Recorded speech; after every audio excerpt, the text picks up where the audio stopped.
During the dead air at halftime, there was mass confusion in searching for the correct highlights to show on the rejoin. The guys in the truck were showing all Bulls highlights to the announcers, and they were saying things like, "Are there any Clippers?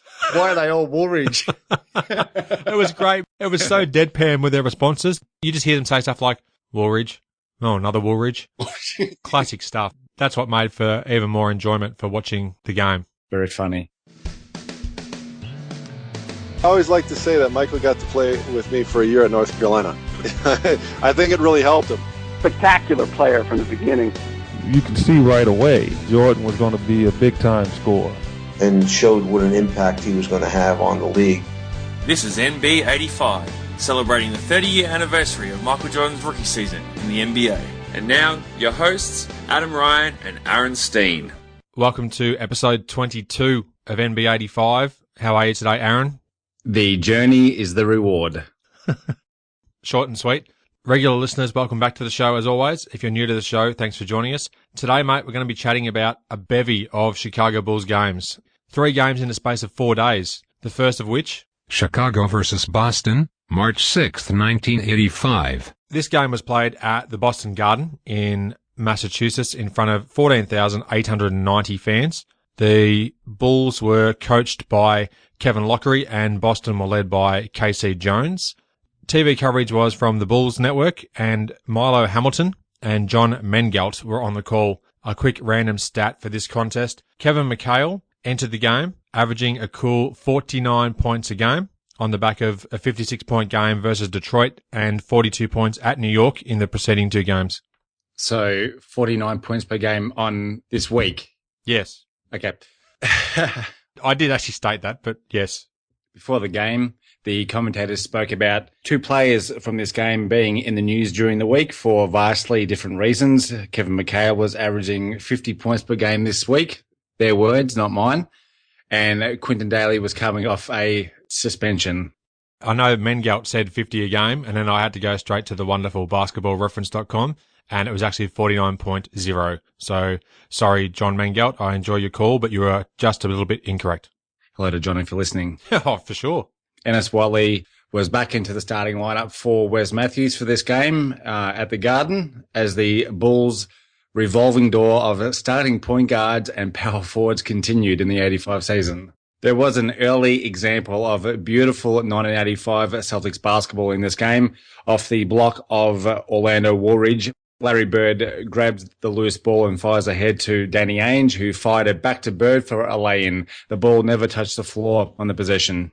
MJ's first score of the game came off a sweet one-handed floater in the lane. And I think you'd agree, mate, that with the combination of lighting in the building, the Celtic green and the parquet floor, Boston Garden was one of the nicest arenas to watch a game on TV. I can only imagine it was a great place to watch a game in person, to which my notes follow with stuff you, Adam. Well, I was thinking, as you were saying, about it being a good place to watch a game on TV. Yeah, I'd agree with that, but also to be there in person, mate. I was there in 1994 and, watched rookie Chris Webber, play for the Golden State Warriors, and even though it was a fairly meaningless game, I loved every second of it, and I was right down there virtually on the parquet floor. Took a photo of C. Webb. I'll probably even include that in the show notes for no apparent reason. Now, I think you'd agree, is a good time to tell the listeners how excited we both are about doing NB 86 for the 85-86 season. I think a full season of one of the best 5 teams in league history in the 67 and 15 1986 Celtics, and the beautiful brand of basketball that they played will be fun to detail. Yeah, mate, it will. And now you're pretty much going to make sure this happens by mentioning it at this point of this 85 series. But I do agree, it's going to be fantastic. We might have to dial back a bit on some of the depth that we go into. A great season to follow, one of the single greatest seasons in NBA history with one of the greatest teams as well.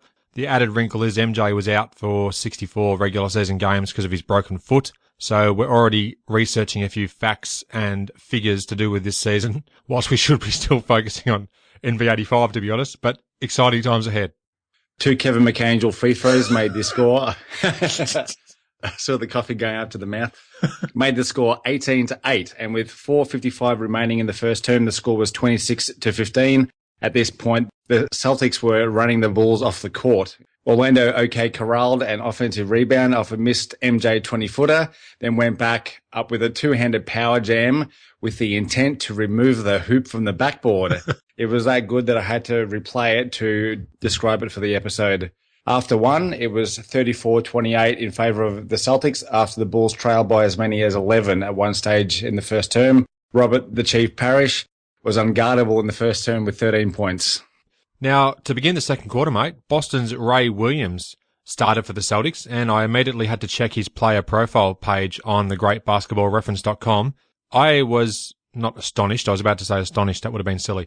I was surprised to learn that he's the brother of two-time All-Star and 1979 NBA champion with the Sonics, Gus Williams. Were you actually aware that Gus had a brother playing in the NBA? No, I didn't, man. No, very good. So, a few quick stats about Ray, because of course I had to go into a 30-minute side bender to find out more about him. He had a 10-year NBA career, and he signed with the Celtics just 2 weeks before this game. He played 41 games with Boston, including the first 4 of the 1985 NBA Finals. And another little interesting tidbit here, mate. In the 82 NBA MVP voting, Gus Williams was 5th overall, and his brother Ray, 16th. Ray Williams finished 16th in the 82 MVP voting. Wow, I'd never heard of the guy before. Neither had I. So I thought that was really cool to see that. Yeah, very cool. The brothers were in the top 20 of MVP voting in the single season. You see how a little bit of research can go a long way? Definitely, mate. It's worth doing your research. Steve Johnson telegraphing a very dodgy Celtics pass at mid-court. He stole the ball and then proceeded to audition for the 86 dunk contest, even though he didn't take part. It was a gorgeous two-hand reverse with a little pump action for good measure. Always looking for their teammates, as you alluded to earlier, mate. Off the ball, Celtics players loomed large. Dennis Johnson, he feigned a long two whilst bird watching and then found Larry under the hoop for a pretty lay-in, and the Celtics were all of a sudden up by 10. Wonderful. A strong three-point play from Orlando Woolridge kept the Bulls in the game, and they were hovering around an 8 to 10-point deficit. Not long after, Robert the Chief Parrish, playing the passing lane, stole the ball at three-quarter court and then traipsed down the floor with his, as Milo Hamilton would say, 12-foot gait for the fast break dunk. 15 points already for the Chief. And Boston extended to a 13-point lead behind a stellar Bird to DJ to Ainge to Kevin McAngel combo. Beautiful ball movement, huh?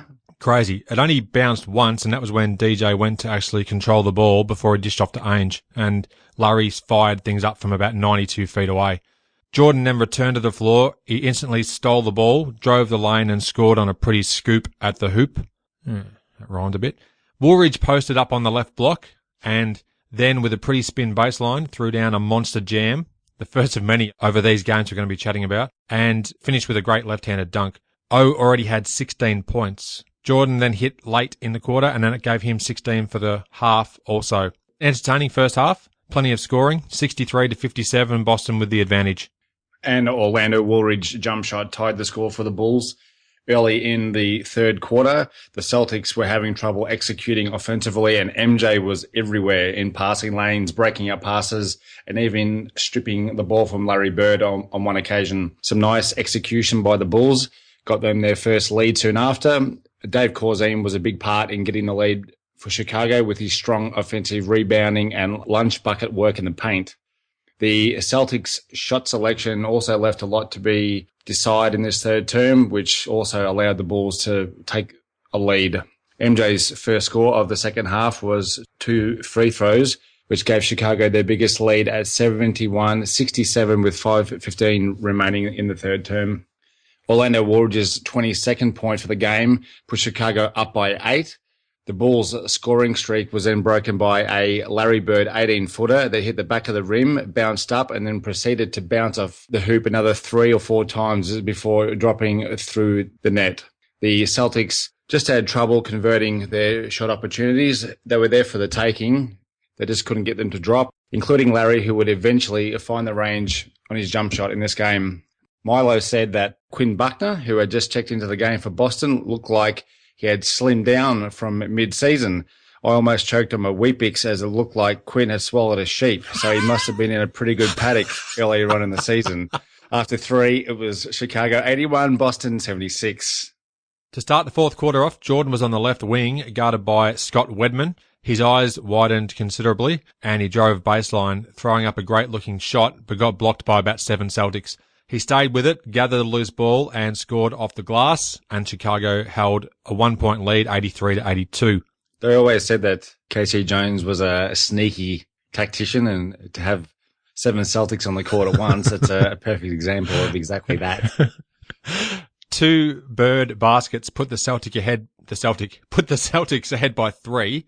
Larry seemed to have the knack for hitting big-time shots, of course, and from all conceivable spots on the floor. Juwan Oldham skied high and swatted Bird's would-be lay-in. This was some kind of purple patch for Juwan Oldham, and in recent episodes of this series, he's absolutely excelled defensively. Jordan then hit on an incredible jumper off glass, plus the foul. Kevin McHale bit on the pump fake, and then MJ made the resulting free throw, giving him 23 points for the game, and the Bulls had a 2-point lead.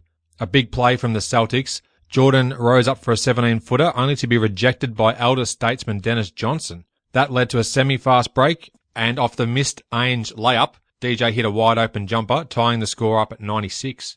A leprechaun momentarily replaced Earl Strom as referee, calling a phantom foul on the Bulls' David Greenwood. He was mugged by Kevin McHale, but there was no call. One of the worst no calls I've ever seen, to be honest, is what I put in my notes. Paris was called for travel on the inbounds play, so thankfully Boston didn't benefit from that terrible call. Parrish, on the back of 2 free throws, reduced the Bulls' lead to 1. It was 102-101 with 30 seconds left in the game. MJ was on the receiving end of a good whistle this time, much to the displeasure of the Celtics faithful. He made both free throws, and the Bulls took a 104-101 lead. With just 12 seconds left, Bird attempted a game-tying three-pointer but missed. Jordan got the rebound among the tall timber and was fouled. He made both free throws, and then the Celtics reduced the deficit to just 2 on a long 3 from DJ with just 3 seconds to go. Fouled on the immediate inbound, Orlando Woolridge made the first but missed the second free throw, giving the Bulls a 3-point lead. Now Danny Ainge grabbed the miss and fired a 64-footer at the buzzer that rimmed out. Would have forced overtime. A remarkable shot given the circumstances, and the Bulls held on to win 107-104, taking their record to 29-32. A gutsy, great win there for the Bulls. A gutsy, great win for a Bulls team that had really, really struggled up to this point. So to go into Boston Garden and beat the defending champions was an absolute ripper for them. The win broke a Bulls 12-game losing streak on the road. And speaking of gutsy, I did put in my notes here that it was arguably their best win of the entire season. For mine anyhow. So what do you think about that? Yeah, I'd agree, especially with what I mentioned before about it being the defending champions and how the Bulls had really struggled up until this point. So it'd be right up there, I would think. Now, for the Bulls, Jordan finished with 33 points. He had 15 in the fourth, along with 7 boards and 3 assists. Orlando Woolridge had 29 points. David Greenwood chipped in with 10 points and 8 rebounds. And Enos Watley had 12 assists. For Boston, Parrish went 26 and 13. Bird dropped 25 points, 9 boards and 10 assists, so only a rebound shy of another triple-double. And Kevin McHale had 22 points, not quite 56 or 42, along with 8 rebounds. Yes, that 22 points really ruined his average on the week. Moving on, mate. We'll just go straight to the next game. Let's do it. LA Clippers versus Chicago, March 8, 1985. This game was played at Chicago Stadium in Illinois in front of another lowly crowd, this time 7,626 fans. A random stat before we get going. Clippers were led by a new coach, Don Chaney. He was 0-1 at this stage, having just replaced Jimmy Lynam, who went 22 and 39 for the LA Clippers. In a similar plight to what the Bulls faced at Boston, the Clippers arrived in Chi-Town on the back of an 11-game road losing streak. Now for Chicago, Kevin Lockery led the Bulls, and for the LA Clippers, of course, Don Chaney. This was a Clippers TV coverage of the DVD that we allegedly had access to, and the commentators were Al Albert and Ted Green, and the game was joined in progress. Clippers are up 5-2. Adam, this game was all about the commentary. I have to agree. I've got to admit, early on when I was watching this game, I heard Al Albert talking, and before I knew who it was, I was jogging my memory because I'd heard the voice before, and I'd heard him call several plays from Denver Nuggets games back in the early 90s, Brian Stitt, Dikembe Mutombo, and whatnot. And sure enough, I was right. So kudos to you, mate. Patting myself on the back. Speaking of, let's deviate for a quick second, mate. The 1990s Denver Nuggets, don't get me started on how much I love them as a team. I love Bryant Stith, Reggie Williams, Chris Jackson / Mahmoud Abdul-Rauf. What a pronunciation that was. Totally over the top. There's a top 10 play from an NBA action in the early 90s that sticks in my memory. It was from a gentleman named Reggie Slater. Do you remember that? I do remember Reggie Slater, and I think, was it a monster dunk? It was an enormous dunk. I can't remember if it was a follow dunk or just a dunk that he manufactured. A straight up dunk, yeah. Absolute huge rim rocker. Yeah. Strange how we remember this sort of stuff, but we love it. Yeah. Another good dunk from a game in the 93-94 season was Charlotte at Denver, and it was a regulation dunk off of a mini fast break, and Tom Hammonds threw down this monster dunk, and it was just a thing of beauty. Tommy Hammonds he gave it absolutely everything. It was beautiful. Tom Hammonds is a guy that could throw down monster flushes. Absolute great dunker. Very athletic guy. But anyhow, we've completely derailed ourselves here. Let's get back to the game itself. Al Albert, who you mentioned before, is of course the brother of the legendary Marv Albert. And Ted Green holds the distinction as one of the worst color guys I've ever heard. He sounded like he was announcing a Disney special. Such was the upbeat tone on his voice. He made it sound like he was having the time of his life on everything that he said. I do admit his voice was very distinctive.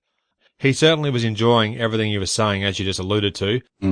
I had a quick look on Wikipedia, so I'm not sure how much you can believe of this, but based on what I'm reading, both Al Albert and Ted Green, I forgot his name there for a second, that's a worry, were with the Clippers just for this 1985 season, calling the games.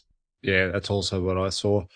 Orlando absolutely annihilated a Marcus Johnson shot at the hoop to start this game. A 7-2 start for the Clippers led to an early timeout for the Bulls. Ted Green then said, a timeout so early in the game is usually an injury timeout, but the only thing hurt here are the Bulls' feelings. Throughout the game, both guys came out with some absolute gold. Shockers. Al Albert particularly, taking after his very famous brother, of course, had a very good sense of humour, really in the same vein as what Marv Albert does as well. It was so good to hear. Green then followed this up with, the playoffs will be hard to reach for the 22-40 LA Clippers. Optimism a go-go there. A Michael Cage dunk made it 11-2 to the Clippers, and the tightness of Cage's shorts in this game made it Kelly Tripucka's skin tights look like a pair of Bombay Bloomers. They were painted on. Cage did, however, have 7 of the Clippers' first 13 points, so I guess the lack of circulation past his hips wasn't a problem. Oh, my goodness. Michael Caged, perhaps he should have been called. The slow start drew the hook, as Al Albert called it, Dave Corzine out of the game for Juwan Oldham early on. MJ's first action of the game was a spectacular behind-the-head block of Derek Smith that sent the ball flying. Juwan then blocked a Cage dunk attempt, as the commentators brought up that Oldham had 10 blocks in his previous 2 games. This resulted in an MJ pull-up jumper from the foul line for his first deuce of the game. This also drew the swish call from Al Albert, which I've got to say I found a little annoying. Hello to Al if you're listening. MJ missed on a spectacular shot the next time down. In the post, he jumped to catch a pass, and as soon as his feet hit the floor, he span baseline on Derek Smith and almost converted a 180 hanging fadeaway on the other side of the hoop, but he couldn't finish it, but it looked absolutely fantastic. And the score was 18-9 with 5:19 remaining in the first quarter in the favor of the LA Clippers. An upcoming game for the Clippers against the Pistons was due to be played on March 27th, but was moved to March 18 for some unknown reason. And Orlando's 3-point play attempt was called off on a dubious basket interference no call on James Donaldson. It was clearly goaltending, and Ted Green said that the USFL had just started using video replays on such calls, which I thought was a cool little tidbit, that in 1985, a sporting league was actually beginning to use instant replay. Orlando brought up his 10th point of the game on a dunk, which also moved him into the top all-time favorite Chicago Bulls for yours truly. I absolutely loved watching him play in these games. He was just, here it comes. It was just phenomenal Yeah. to watch him play. He was incredibly athletic, and he was overshadowed, of course, by Jordan's, I don't even know what the word is, but Rookie season for the ages. yeah, that's right. A rookie season for the ages. I'm lost for superlatives, but Orlando was just a great athlete and yeah, really fun to watch.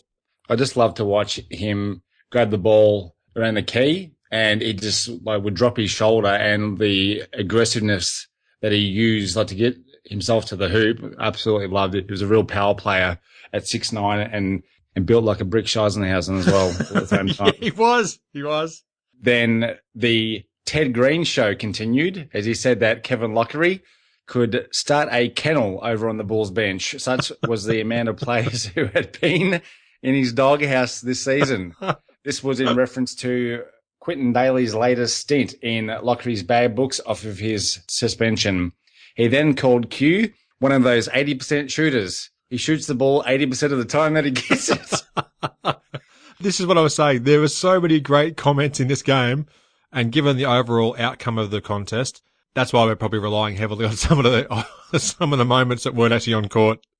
In my notes late in the quarter, I said that Ted Green sounds like a used car salesman doing his own TV ad. He does. I can't even add to that. He just does. You're right. Yeah. He's got this upward inflection on his words, the last word of each sentence, and it just sounds like he's off his tree or something. I'm not sure exactly. But after one, after one, the score was tied at 30. I might even leave that in. It's good to have a bit of fun in there from time to time. Okay. Moving on to the second quarter, mate. As soon as they returned from the ad break, we're able to hear the raw feed of the commentators. So this was another one of the cool things about this alleged game that we had access to. In one of the best lines I've actually heard, Ted Green asks the producers for a close-up of Bill Walton. So, and I quote, "We can speculate about his availability." So I thought that was awesome that they're setting up their own shots ahead of time for when they come back from the ad break. So that was exciting stuff. Warriors began the second quarter how he performed in the first. He hit another 2 points, giving him 14 for the game already. On one of the next plays, Al Albert then said, "Oldham, not an offensive threat whatsoever." Then Jordan dunked home on the miss, and then he added, "But a good assist man." That was another good call there from Al. Now, the commentators discussed the Clippers' need to believe in themselves and the team, and, of course, on cue, an LA turnover leads to a Wes Matthews uncontested layup at the other end. Now, during the second quarter, mate, Albert and Green discuss MJ's shoe deal with Nike. Al refers to the alleged money that Jordan earns, and then he said that Ted Green, his fellow commentator, had to call games for a full season to earn that same amount of money. So Al was already getting in the cheap shots on his fellow commentator, which I loved every second of. Jerry Sloan was sitting courtside at this game as well. They showed a close-up of Jerry. He'd be part of the following day's Bulls reunion game to be played at Chicago Stadium as a precursor to the Utah Jazz visit. And we'll be chatting about that game in just a moment. And he was also, of course, the assistant coach for the Utah Jazz at the time, so would have been scouting the Bulls for their upcoming game. He wouldn't have been worrying about an NBA game, surely. No, you're right. True that. Now, LA Clippers Junior Bridgman, who is an extremely successful businessman post-NBA, had connected on a long two that did multiple spins around the hoop before dropping in. He was having a good half and scored the team's first 10 points of the second quarter. Soon after, MJ was posting up on the right block. He was overplayed by his defender, caught the soft pass, spun towards the hoop and threw down a great one-handed dunk. It's one of the few MJ dunks that you actually wouldn't see on any highlight reels because this game is obviously still quite rare in terms of being made available even on YouTube clips and whatnot. So that was even better to see a dunk that you wouldn't often have seen. I don't think that I'd ever seen a highlight or a snippet even of this game before some mystery man allegedly gave us a copy of this alleged game, allegedly. Allegedly is definitely the key word in this instance. Orlando Warriors almost pulled off the best dunk I would have seen to date in this NB85 series. He drove strong down the middle of the lane, went behind his back in the process, but was fouled as he tried to slam it through the hoop. Al Albert then said, "Derek Smith denying the crowd from exploding." That was an extraordinary play by Orlando and an even more extraordinary, what I thought to be a clean block. Oh, by Derek Smith. I think he got him absolutely flush. Oh, definitely. The replay, he got him good and proper. But boy, it was such a pretty move to see Orlando at full stride go behind the back whilst driving to the hoop. Soon after, Jordan then connected on a circus shot, palming the ball en route to a pretty bank off glass. And after being down by 11 earlier in the game, the Bulls had assumed a 58-51 halftime lead. During the dead air at halftime, there was mass confusion in searching for the correct highlights to show on the rejoin. The guys in the truck were showing all Bulls highlights to the announcers, and they were saying things like, "Are there any Clippers? Why are they all Woolridge?" It was great. It was so deadpan with their responses. You just hear them say stuff like, Woolridge. Oh, another Woolridge. Classic stuff. So that's what made for even more enjoyment for watching the game. Very funny. The third quarter got underway the same as the first, with Orlando swatting a Derek Smith shot at the hoop, which ended in a David Greenwood dunk at the other end of the court. MJ took his three-point shooting to 5 for 31 on the season on an elbow triple, and it was all Bulls as they extended their lead to 65-54 2 minutes into the third term. Sounds like MJ might have been shooting those three-pointers with his elbow based on that percentage. Not great. He'd soon improve, though. The camera zoomed in on MJ's Air Jordan 1s, and Ted Green again spoke about his $1 million shoe deal and the $5,000 he got fined early in the year for wearing them.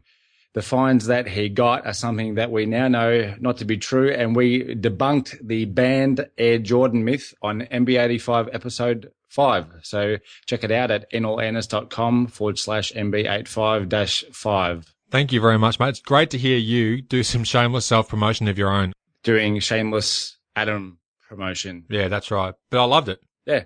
MJ was terrorizing the Clippers at both ends in the third term of this game, and the Bulls started the third on a 24-10 run to extend their lead. Back-to-back Orlando dunks got the lead out to 20, and the Clippers had just one field goal after 5 minutes of play in the third term. Dave Corzine missed a shot at the other end and drew boos from the Bulls fans, and they were up by 20. Hard crowd to win over. He hit another jumper on the play after, and this drew some cheers from the very fickle Bulls fans. Fickle's the key word there. I'm now that comfortable with Al Albert and Ted Green that I can now call them the boys. The boys spoke about Derek Smith's great play for the Clippers this season and compared him to MJ. Green seemed to imply that if Smith got the amount of opportunity in the offense that Jordan did, that they might be regarded as a similar player. Add that to the list of comments that make me smile. Hindsight is a very handy thing, I guess. Yeah, it's true. They did flash up a stat at one stage during the third quarter, maybe. I'm not sure when it was, showing that Derek Smith was averaging a tick under 30 points a game in his previous 7 contests. Great averages over the last 2 weeks, but Jordan was doing this consistently night in, night out. Derek Smith was actually awesome, though, in these 2 games that we allegedly have from this season. The one at the LA Memorial Sports Arena and also here at Chicago Stadium. It was fantastic in both. Absolutely outstanding. They mentioned Orlando's cousin, Willis Reed, who was coaching at Creighton at the time, and the terrific young center that he had there named Benoit Benjamin. I love to hear any kind of mention about guys that we saw play later in their careers in the 1990s, and to compare the thoughts on them in 85 compared to how their career actually panned out. It's really interesting stuff. I find it fascinating as well, and that's without a hint of sarcasm. I don't think I've spelt Ted Green's name correctly this entire episode in my notes. I'm missing the E off the end of his surname. I don't think there is an E at the end, is there? I don't know. I thought there was. I'll get him on the show at some stage, mate. We'll ask him. Flattered, Ted, if you're listening. I hope he is listening and enjoying it. Actually, I hope both the boys are. The boys. The much maligned Corzine got so hot from the field in this term that Ted Green said he'd be named mayor the way he was playing. Orlando was pouring in the points on yet another dunk, this time his best effort in the game, a double clutch reverse with his head at the rim as Chicago was out to embarrass the Clippers in this quarter. And at the end of the third term, the score was Chicago 90, LA Clippers 71. The Clippers were outscored 32-20 in that third term. Now, Jordan started on the bench at the beginning of the fourth quarter. This was basically a chance for new coach Don Chaney to experiment with his lineup, whilst conversely for Lockery's bench players, they had an opportunity to hopefully impress with the game being effectively a blowout and already over. And then there was a piece of commentary that blew me away. There was a Charles Barkley weight reference, and he wasn't even playing in this game. I found that quite amazing as well. The conversation deviated a little bit away from the contest, and then before you know it, inside of 20 seconds, they're talking about Barkley's weight, so quite extraordinary. Al Albert then referred to the game as being extensive garbage time, which is something that, of course, Marv would say very often throughout his career and still does to this day, I'm sure. Dale Wilkinson checked into the game for the LA Clippers. Now, my first thought was, who is Dale Wilkinson when he checked into the game for the Clippers? He was the 221st pick out of Idaho State in the 1982 NBA draft. Phoenix selected him. He was signed and then waived by the Lakers in the 84 preseason, and then he was signed and waived again by the Cleveland Cavaliers for the 85 preseason. Then Detroit signed him as a free agent, and he played 2 games with the Pistons before being waived. This was his final stint in the NBA. It was a 10-game run with the Clippers, and this was his highest scoring game. He had 8 points, including 6 of 6 free throws, and had 14 points in his NBA career. So a little side step there, mate, into history of the game, which I enjoyed a lot more than I did this fourth quarter. Now, the Clippers had the edge 30-27 in the quarter, but Chicago ran away with the victory. It was pretty much, as Albert said, garbage time. The game was won in that third period. So the final score, without belaboring the point, Chicago were 117-101 winners. They improved to 30-32 on the season. Some quick stats. Orlando Woolridge had 28 points, 9 rebounds, and a then career high of 5 blocks. Jordan had 26 points, 8 boards, and 7 assists. And Jawan Oldham, continuing his purple patch of form, had 9 rebounds and 4 block shots.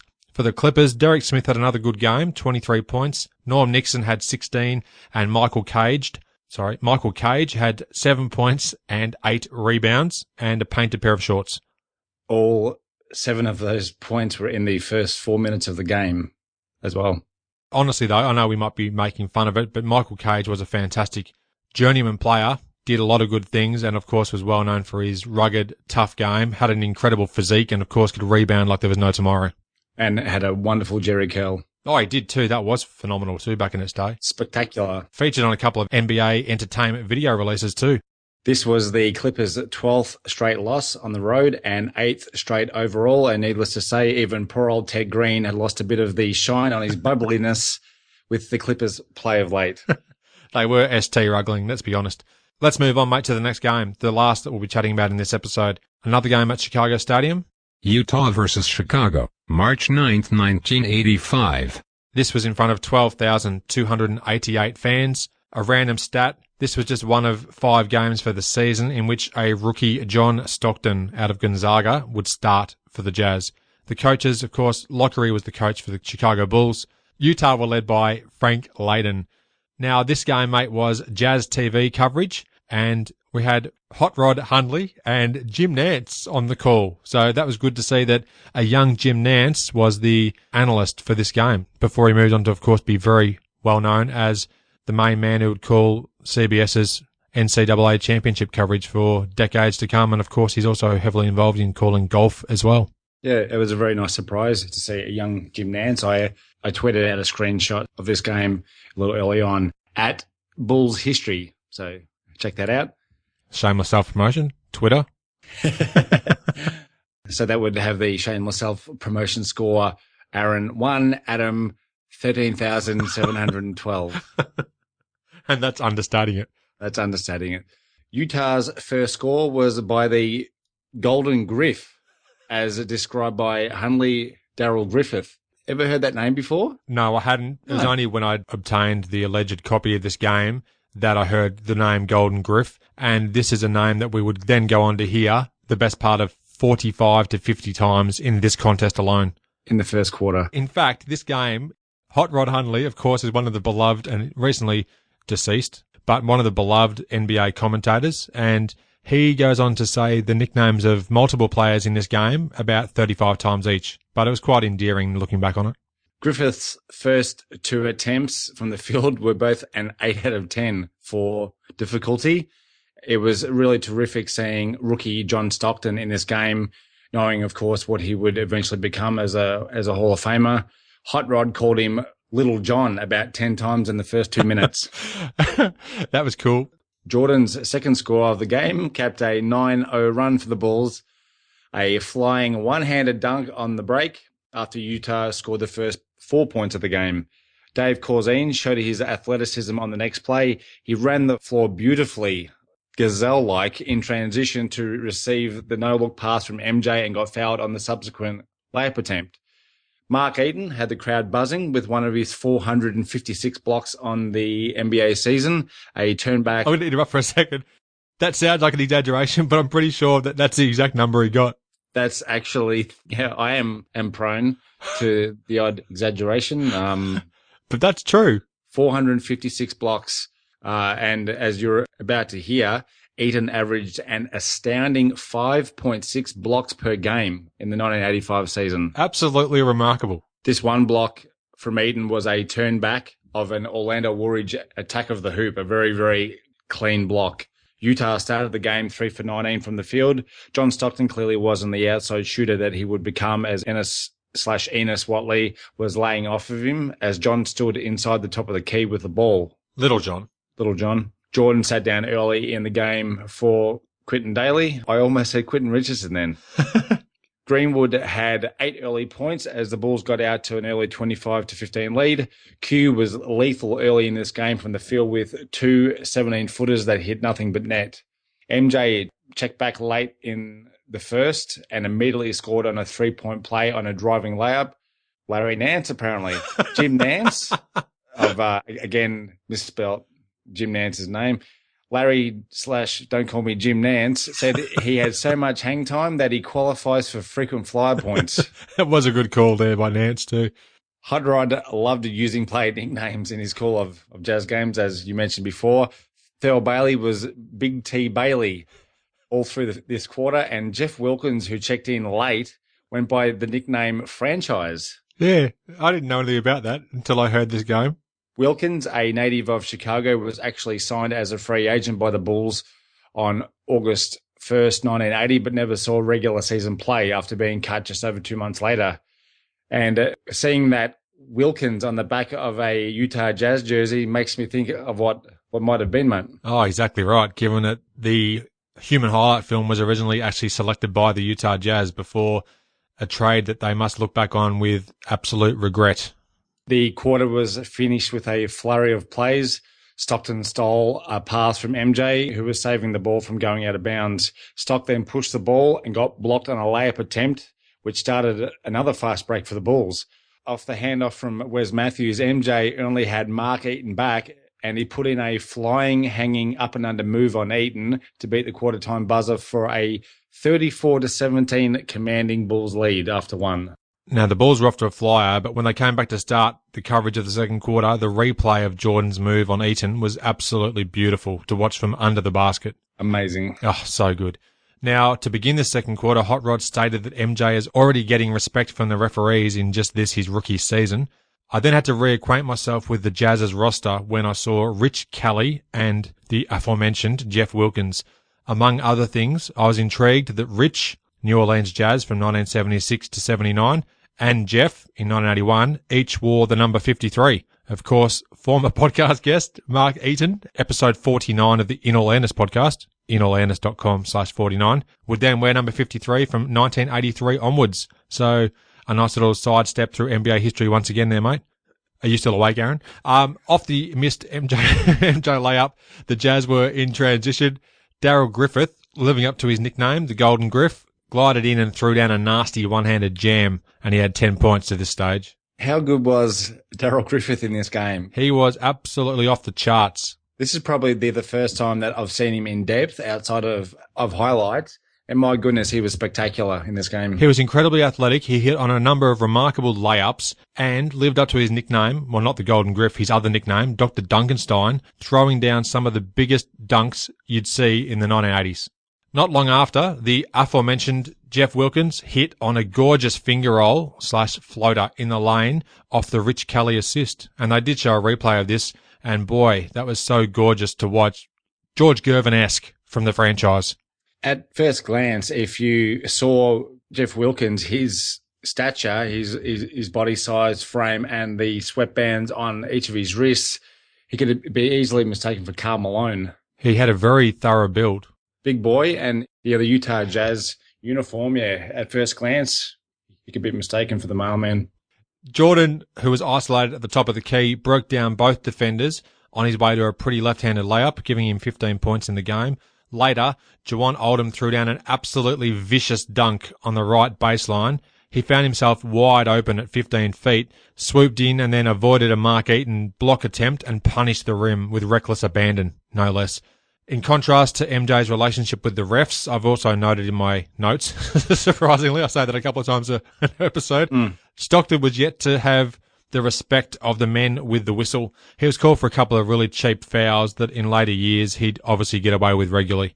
Griffith then hit on the proverbial circus shot. It was a spinning, one-handed whirling dervish in the lane. It was an incredible make, and it was just one of those nights for the Golden Griff. He then attempted another close-in shot on the Jazz's next possession, but Oldham was there to block him into the middle of 1986. Stockton then drove the lane in amongst tall timber and scored on a very nifty lay-in. You could already see that his game was developing before our very eyes. He had 6 points, and the Jazz were back to within single digits, 48-39. Inside of 2 minutes remaining in the half, Dave Corzine attempted a 19-footer, and without exaggeration, Eaton, leaping from beneath the free throw line extended, managed to then extend and block the shot. Absolutely incredible.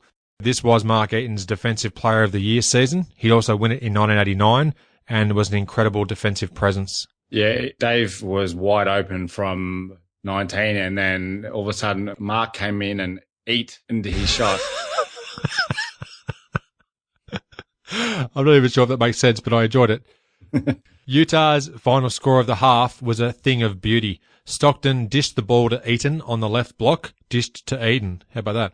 On the left block. From 15 feet, he then hit a spinning hook shot. And then Hot Rod Hundley said, "Remarkable Mark," with 8 points. So yet another nickname to add to the collection that was ever growing from the Hot Rod. Now, the Bulls only held a 7-point advantage after a flyer of a first quarter. They were 52-45 after the first half came to a conclusion. And Utah outscored Chicago 28-18 in that second period. There was a nice piece at the half on the Chicago Bulls great and current Utah Jazz assistant coach Jerry Sloan, who was at this time the only Bull with his number retired.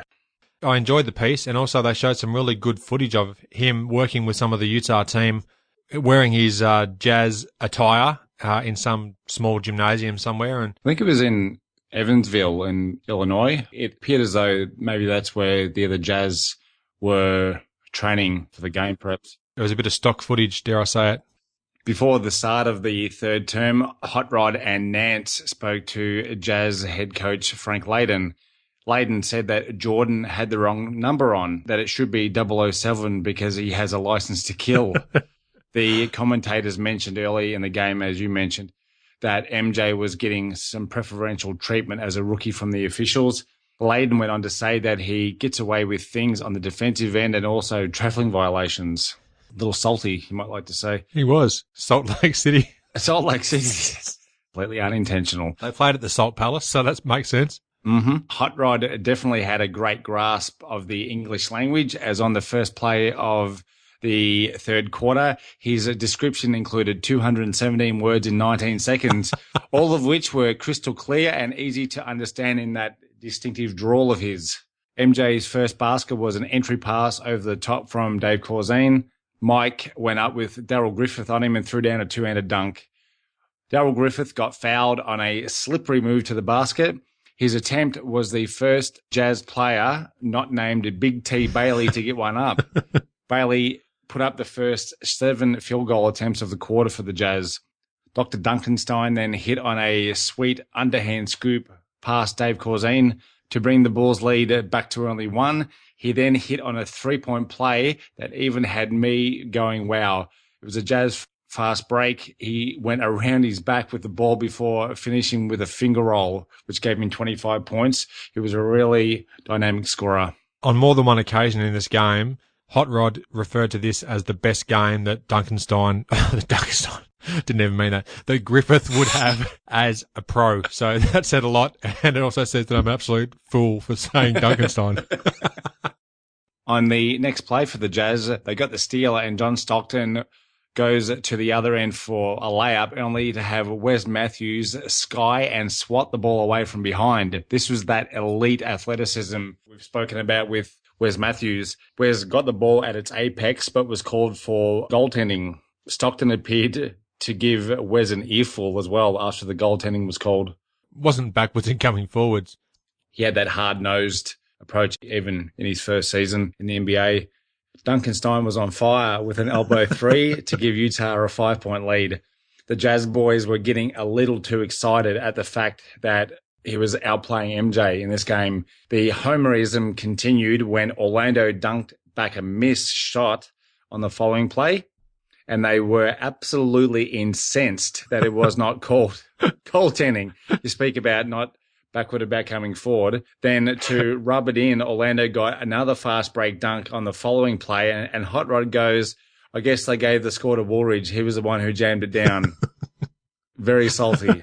It was in both this game against Darryl Griffith and also in the previous game against Derek Smith that the Clippers and Jazz commentators were quite happy with the fact that Smith and Griffith were having a really good game against Jordan. And you could see by the fact that Hot Rod brought up the fact that Jordan was getting some preferential treatment that perhaps they didn't really appreciate it too much and enjoyed seeing their boys play well. For sure. And it was pretty much the opposite to how the Chicago commentators felt having this guy play for their team, and yet every other visiting team, or even when they played at the other team's home court, the commentators were making mention of it's all Michael Jordan. It's Michael Jordan this, Michael Jordan that. So a good point you make there, mate. They weren't lying.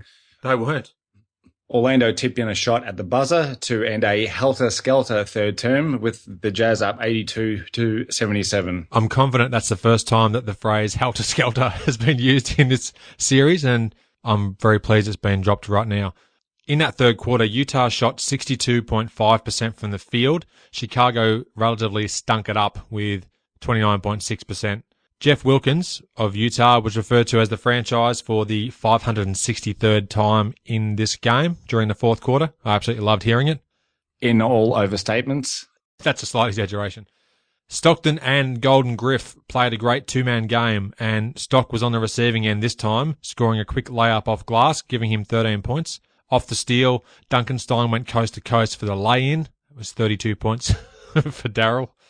Jordan then hit on a long two near Utah's bench, which gave him 21 points for the game. However, it was clear at this stage that Golden Griff was overshadowing. Oh, God. That's a pretty ordinary image.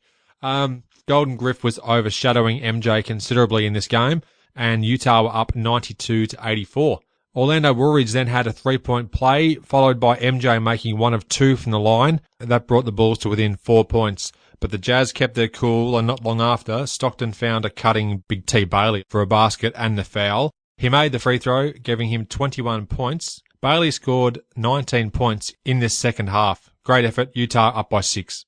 Stockton fired a bullet pass to the franchise under the hoop for 2 more. The Jazz were up by 8, and Lockery couldn't call timeout quick enough. Woolridge was the Bulls' main man on offense on this night, driving strong to the hoop, making the 2 and the foul following the timeout. He hit the free throw, giving him 33 points for the game. He would go on to have 35 in total. Griffith effectively put the result of this game out of reach when he threw down a phenomenal right-hand power flush in the last few minutes of the contest. It was a spectacular dunk. MJ hit a late 3 a minute or so after, then hit on a sweet hanging layup, giving him 28 for the game. Chicago were defeated 111-105. The Bulls dropped back to 30-33 on the season. With the win, the Jazz had won 8 of their past 10 road games. And this also was their first 3-game win streak of the season. Chicago, after leading by as many as 17 points in the first half, capitulated for the loss. They actually led by that score of 17 points after one quarter, and I actually did a double take when I saw that they eventually would lose the game. So a bit of a disappointing last 3 quarters from the Bulls. Oh, shocking. For Chicago, Woolridge had 35 points, 27 of which were in the second half. A lot of good second half performances here by players. Woolridge also had 16 rebounds. Jordan went for 28 points, 6 boards and 4 assists, but was uncharacteristically 9 of 16 from the free throw line. For the Jazz, Duncanstein had 40 points. Thurl Bailey had 23, 19 of which I said were in the second half. And John Stockton had 14 points and 12 assists. Something that you always hear is it's important, the preparation before a game, and Duncanstein had obviously had his bolts tightened before this one. Good play, good play. I'm trying to furiously come up with some sort of pun to follow, but I can't think of one. Now, that, mate, brings up the end of our third game for discussion in this episode. Is there anything that you'd like to add before we do finish this up? The Chicago Bulls welcome the world's greatest fans to Chicago. Giddy up! Thanks for listening. I hope you enjoyed the show, and share my web address with your friends and colleagues, inallairness.com. Check out the podcast archive for plenty more episodes with high-profile guests. Follow me on Twitter at inallairness. Please add your like to the show's social hub, facebook.com/inallairness. Join me next time for another edition of the show.